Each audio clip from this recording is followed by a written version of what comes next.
Hello বন্ধুরা, আমি হাসনাত। তোমরা হচ্ছে আমার channel math tricks by Hasnat. WPKP 2025 এর জন্য আমরা প্র্যাকটিস সেট নিয়ে আলোচনা করছিলাম। আজকে 4 নম্বর প্র্যাকটিস সেট নিয়ে আলোচনা করব। মানে আরো 10টি গুরুত্বপূর্ণ অঙ্ক রয়েছে। এর আগে যে ক্লাসগুলি সেগুলো নিচে ডেসক্রিপশন বক্সে প্লেলিস্ট করা আছে, সেখান থেকে পেয়ে যাবে। তো চলো শুরু করি আজকে ক্লাস। দেখো প্রথম প্রশ্ন এরকম রয়েছে। আচ্ছা, প্রথম প্রশ্ন যাওয়ার আগে বলি, তোমরা যদি এই যে অঙ্কগুলোর পিডিএফ ফাইল তোমরা যদি পেতে চাও, তো টেলিগ্রামে সার্চ করো ম্যাট্রিক্স বাই হাসনাত। ঠিক আছে, টেলিগ্রামে সার্চ করো ম্যাট্রিক্স বাই হাসনাত, দেখবে আমার চ্যানেল পেয়ে যাবে। সেখান থেকে তুমি ডাউনলোড করে নিতে পারবে অনায়াসে। ঠিক আছে, তো টেলিগ্রামে যোগ দিয়ে দাও, তাহলে দেখবে এগুলো ইজিলি পেয়ে যাচ্ছে সব। চলো শুরু করি। দেখো প্রথম প্রশ্ন দিয়েছে 20 মিটার উঁচু একটি ল্যাম্পপোস্টে শীর্ষক স্পর্শ করে একটি মই এমনভাবে স্থাপন করা হলো যাতে যার পাদবিন্দু পোস্টের গোড়া থেকে 15 মিটার দূরে ভূমি স্পর্শ করেছে। মইটির দৈর্ঘ্য কত? তো বলা হয়েছে কি, একটা এত মিটার পোস্ট রয়েছে, এটা 20 মিটার উঁচু একটা পোস্ট। এবার এখানে একটা মই লাগানো হয়েছে। ঠিক আছে, এই মইটা আবার বলেছে কি, এই পোস্টের যে পাদবিন্দু সেটা আর মাটির সঙ্গে কত দূরে? 15 মিটার দূরে রয়েছে। তো আমাকে মইটির দৈর্ঘ্য মানে অতিভুজ বের করতে হবে জাস্ট। দেখো একটা 20, একটা 15 আর একটা 25 হয়, এটা আমরা মুখে মুখে পাচ্ছি। এছাড়া আমরা কি জানি অতিভুজ মানে কি? অতিভুজ মানে হচ্ছে রুটের ভেতরে লম্ব স্কোয়ার প্লাস ভূমি স্কোয়ার, তাই না? তার মানে রুটের ভেতরে এটা 400 আর এটা 225, তার মানে হবে 625। তার মানে রুট করলে হয় 25। এটাই হচ্ছে উত্তর। তো আমাদের অ্যান্সার হয়ে যাবে অপশন সি, মইটির দৈর্ঘ্য হবে 25 মিটার। চলো নেক্সট কোশ্চেনে যাই। একটি আয়তক্ষেত্রের দৈর্ঘ্য প্রস্থ যথাক্রমে 12 সেমি ও 5 সেমি এর 4টি কৌণিক বিন্দুগামী বৃত্তের ব্যাসার্ধ কত? দেখো একটা বৃত্ত রয়েছে আর এর ভেতরে একটা আয়তক্ষেত্র রয়েছে। এই আয়তক্ষেত্রটার বলা আছে কি, দৈর্ঘ্য বলা আছে 12 আর প্রস্থ বলা আছে 5। এই 4টি কৌণিক বিন্দু দিয়ে একটা বৃত্ত গিয়েছে, এর ব্যাসার্ধ বের করতে হবে। মনে রেখো জ্যামিতির একটা উপপাদ্য, সেটা হচ্ছে কি না, যে কোনো বৃত্তস্থ চতুর্ভুজ মানে আয়তক্ষেত্র, যে কোনো বৃত্তস্থ আয়তক্ষেত্রের কর্ণটাই হয় ব্যাস, যে কোনো। ঠিক আছে, তো বৃত্তের ভেতরে যদি আয়তক্ষেত্র থাকে তাহলে তার কর্ণটাই হবে ব্যাস। তাহলে কর্ণটা মানে আয়তক্ষেত্রের অতিভুজ। অতিভুজের ফর্মুলা কি বললাম? রুটের ভেতরে লম্ব স্কোয়ার প্লাস ভূমি স্কোয়ার। তার মানে রুটের ভেতরে 25, এটা 144 মানে 169, তার মানে হচ্ছে 13। দেখো এটা 13 মানে পুরো ব্যাসটা হচ্ছে 13, আর আমাকে চেয়েছে কি ব্যাসার্ধ। তো ব্যাসার্ধ অর্ধেক হয়ে যায়, তাই না? তাহলে ব্যাসার্ধ কত হবে? ব্যাসার্ধ হবে 6.5। এটা হবে সঠিক উত্তর। অ্যান্সার হবে অপশন বি। চলো নেক্সট কোশ্চেনে যাব। দেখো দেওয়া আছে 2 এর কিউব প্লাস 3 এর কিউব প্লাস 4 এর কিউব, এইভাবে দেওয়া আছে। এগুলো অবশ্যই একটা ফর্মুলা বেস অঙ্ক হয়ে থাকে বীজগণিতে। কিভাবে বের করবে? যদি খেয়াল করো, উপরটা হচ্ছে A cube plus B cube plus C cube minus 3, 2 এর মান ছিল এ বি সি, এটা দেওয়া আছে। আর নিচে কি দেওয়া আছে বলতো? A square plus B square plus C square minus minus দেওয়া হতো, দেখো A B minus BC minus C A, মানে এ যদি 2, বি যদি 3 আর সি যদি 4, এইটা দেওয়া আছে। তো উপরটার ফর্মুলা কি হয় বলতো? উপরটার ফর্মুলা হচ্ছে বন্ধুরা এ প্লাস বি প্লাস সি, মানে এ প্লাস বি প্লাস সি। তারপরে নিচেরটা হবে, তারপরে নিচেরটা যেটা আছে সেটা হবে। এবার নিচেরটা যেটা আছে এইটার এটা কেটে যাবে। ঠিক আছে, তো শুধু এ প্লাস বি প্লাস সি দাঁড়িয়ে থাকবে, আর সেটাই হবে আমাদের অ্যান্সার। তাহলে এ প্লাস বি প্লাস সি কত? এ মানে তো 2, বি মানে 3 আর সি মানে 4। এই সবগুলো যোগ করলে 9 হয়, তো এটাই হবে আমাদের উত্তর। অ্যান্সার হয়ে যাবে অপশন বি। ক্লিয়ার? চলো নেক্সট কোশ্চেনে যাও। এ 4 এর 5 অংশ কাজ 20 দিনে শেষ করে, এখন বি কে সঙ্গে নিয়ে বাকি কাজ 3 দিনে শেষ করে, তাহলে বি একা করলে কাজটি কত দিনে শেষ হবে? টোটাল কাজটা দেখো, এ টোটাল কাজটা কত দিনে করবে সেটা আমরা একবার বের করার চেষ্টা করি। দেখো এ বলা আছে 5 ভাগের মধ্যে 4 ভাগ করে 20 দিনে, এটা বলা আছে। 4 ভাগটা করে 20 দিনে, তাহলে 5 ভাগটা করবে কত দিনে? 20 কে 4 এ 5 দিয়ে ভাগ করতে পারো, কিংবা গুণ করলে উল্টে যাবে 5/4। তার মানে 25 দিনে। এ পুরো কাজটা 25 দিনে করে। ঠিক আছে, এবার অঙ্কে এসো ভালো। বি কে সঙ্গে নিয়ে কত, এ আর বি একসঙ্গে কতদিন কাজ করছে? 3 দিন।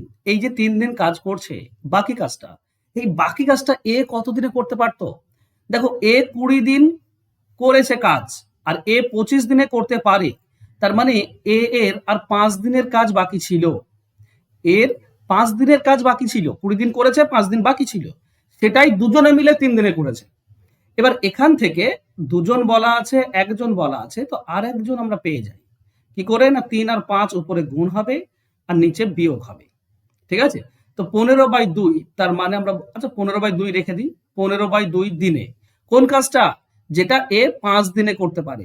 এ যেটা 5 দিনে, সেটা দুজনে মিলে করতে পারে 3 দিনে, কিন্তু বি একা করতে পারে 15/2 দিনে। তাহলে বলো তো, 5 দিনের কাজটা যদি 15/2 দিনে হয়, ব্যাপারটা বোঝো, 5 দিনের কাজ 15/2 দিনে, তাহলে 25 দিনের কাজ, কারণ এ তো 25 দিনের টোটাল কাজটা করে। তাহলে 25 দিনের কাজটা কত দিনে করবে? দেখো, এদিকে 5 গুণ করলে 25 হয়, মানে এ যেটা 25 দিনে করবে, এদিকেও 5 গুণ করে দাও, বি সেটা করবে কত দিনে? 75/2 দিনে। 75/2 তার মানে 37.5। এটাই হচ্ছে অ্যান্সার। অ্যান্সার হবে অপশন সি। বুঝতে পারলে? তাহলে আমি আরেকবার বলছি, ভালো করে বোঝো। এ টোটাল কাজটা কত দিনে করতে পারে? 25 দিনে। এ টোটাল কাজটা 25 দিনে করতে পারে। আর বি এই যে 5 দিনের কাজটা করতে পারে কত দিনে? না 15/2 দিনে। তাহলে 5 দিনের কাজটা যদি 15/2 হয়, তাহলে 25 দিনের কাজটা কত দিনে? ঐকিক নিয়মে করতে পারো কিংবা নর্মালি করতে পারো। দেখো, এটার সঙ্গে 5 গুণ করলে এ 25 দিন পাবো, তো এটার সঙ্গে 5 গুণ করে দাও, বি টোটাল পেয়ে যাবো। এটা 75/2 আসবে, তার মানে 37.5। বাস এইটুকুই হচ্ছে অ্যান্সার। হ্যাঁ, চলো নেক্সট কোশ্চেনে যাই। কোশ্চেন বলেছে, দেখো পি প্লাস কিউ প্লাস আর প্লাস এস এর সমান 6, আর P R into Q plus S 9। তাহলে বলতে হবে পি মাইনাস কিউ প্লাস আর মাইনাস এস কত হবে? খেয়াল করো, জোড়ায় জোড়ায় কি আছে এখানে? পি আর আর, এখানে কিউ আর এস। তো এটাকে পি আর আরটাকে এক জায়গায় নিয়ে এসো। তাহলে পি আর কি বলতে পারি? পি প্লাস আর, এটা একটা ঘিরে দাও, প্লাস, আর বাকি কিউ আর এস থাকে, তো কিউ আর এস। তাহলে কত হবে? এই জোড়া যোগ করলে হচ্ছে 6, আবার এই জোড়া গুণ করলে কত? পি প্লাস আর ইন্টু কিউ প্লাস এস, গুণ করলে 9। তো যোগ করলে 6 আর গুণ করলে 9, কি কি হতে পারে বন্ধুরা? 3 3 হতে পারে। 3 আর 3 যোগ করলে 6, আর দেখো 3 আর 3 গুণ করলে 9। তাহলে এটার মান 3, এটারও মান 3। এবার কোশ্চেনে এসো। কোশ্চেনে দিয়েছে পি, পি আর আরটাকে এক জায়গায় নিয়ে এসো। তো পি আর প্লাস আর আছে, তো পি প্লাস আর, আর এই দুটি মাইনাস আছে, মাইনাস কিউ মাইনাস এস, এটা আছে। বেশ, এটাকে এক জায়গায় লিখো, পি প্লাস আর। এখানে মাইনাস কমন নাও, মাইনাস কমন নিলে কি হবে? এটা কিউ প্লাস এস হয়ে যাবে, প্লাস হয়ে যাবে। তো এটার মান 3 মাইনাস এটারও মান 3, তার মানে যোগ করলে 0। অ্যান্সার হবে অপশন এ। যদিও এত বড় করা দরকার হয় না, মুখে মুখে উত্তর পেয়ে যাবে, এত বড় করার প্রয়োজন নেই। ঠিক আছে, চলো নেক্সট কোশ্চেনে যাব। দেখো, কোশ্চেন বলেছে একটি বৃত্ত ও অর্ধবৃত্তের ব্যাসার্ধ 14 সেমি, তাদের পরিসীমার অনুপাত কত? তো একটা বৃত্ত, তুমি যে কোনো বৃত্ত নাও, ধরে নাও তার ব্যাসার্ধ হচ্ছে আর, তাহলে এর যদি আমি পুরোটার পরিসীমা করি বৃত্তের, তাহলে পরিসীমা হবে 2πr। আর যদি এই বৃত্তটা অর্ধেক নেই, তাহলে পরিসীমা কত? পরিসীমা হবে এটা অর্ধেক প্লাস এই ব্যাসার্ধ। দেখো, পরিসীমা মানে এই অর্ধেকটা হবে, তার মানে হবে 2πr, শুধু πr, অর্ধেক, এটার অর্ধেক এটা। কিন্তু পরিসীমা মানে নিচের দাগটাও আমাকে নিতে হবে, পরিসীমা মানে চারিদিকে ঘিরতে হবে। তো ঘিরতে গেলে এইটা ব্যাসটাও দরকার, তো প্লাস 2r। বাস এই হচ্ছে ব্যাপার। এবার এখান থেকে তোমাকে অ্যান্সার বের করতে হবে, তুমি অ্যান্সার পেয়ে যাবে। ঠিক আছে, ওকে। দেখো, দুই পক্ষে, এই পক্ষে আর কমন নেওয়া যায়। ঠিক আছে, এ পক্ষে 2πr রেখে দাও, এ পক্ষে আর কমন যদি তুমি নাও, তাহলে তুমি পাবে পাই প্লাস 2।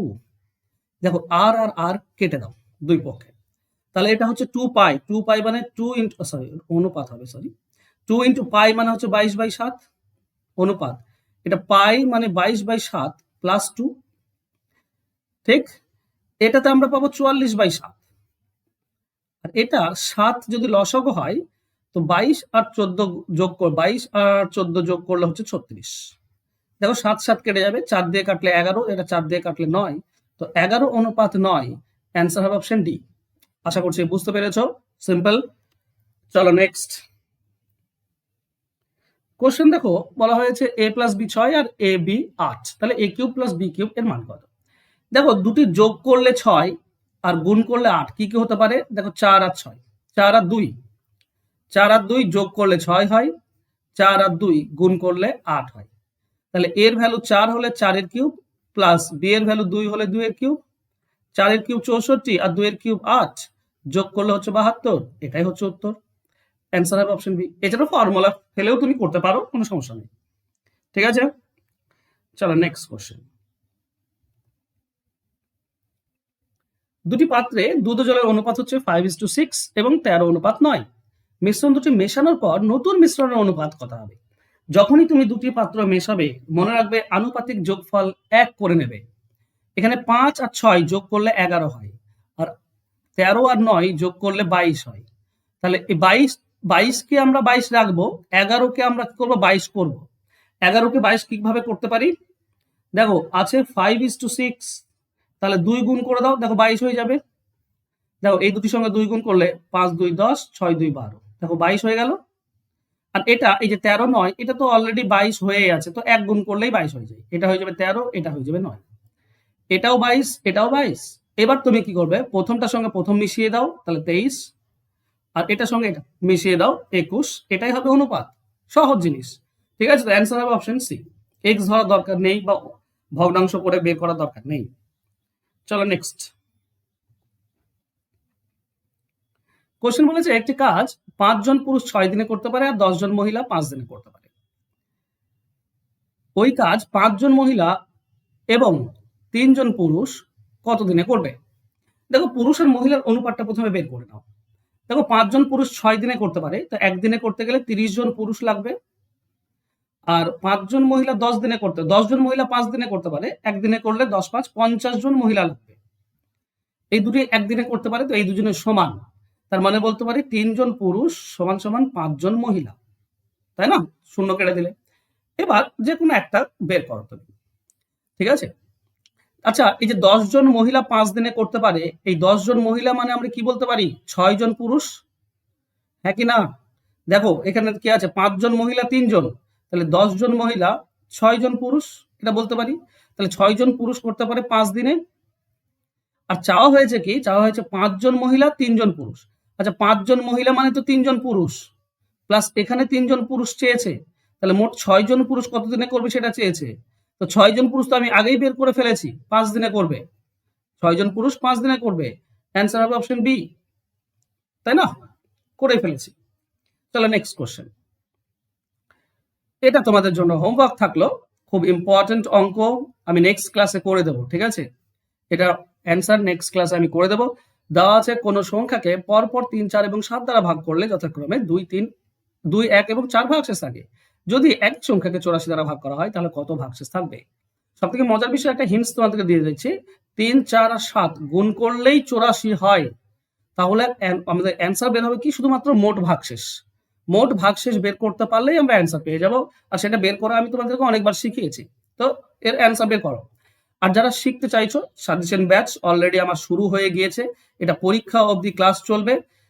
এখানে সপ্তাহে 3 দিন লাইভ ক্লাস হয়, রেকর্ডেড ক্লাস, পিডিএফ ফাইল, সমস্ত কিছু দেওয়া হয়। মানে 100% যদি প্রিপারেশন পেতে চাও তাহলে এই ব্যাচটাতে ভর্তি হয়ে যাও, কারণ এখানে আমি তোমাদেরকে টাইপ ওয়াইজ ব্যাচটা পুরোটাই দিয়ে দিচ্ছি ফ্রিতে।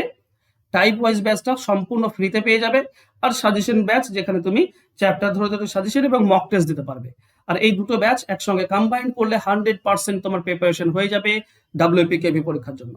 তো নিজেকে যদি 100% প্রস্তুত করতে চাও তো ভর্তি হয়ে যাও, অনেক উপকারে আসবে তোমাদের এই কোর্সটা। ফোন নাম্বার দেখো নিচে দেওয়া আছে, এই নাম্বারে যোগাযোগ করে নিও। ধন্যবাদ, দেখা হবে নেক্সট ক্লাসে। ভালো থেকো, সুস্থ থেকো, ধন্যবাদ।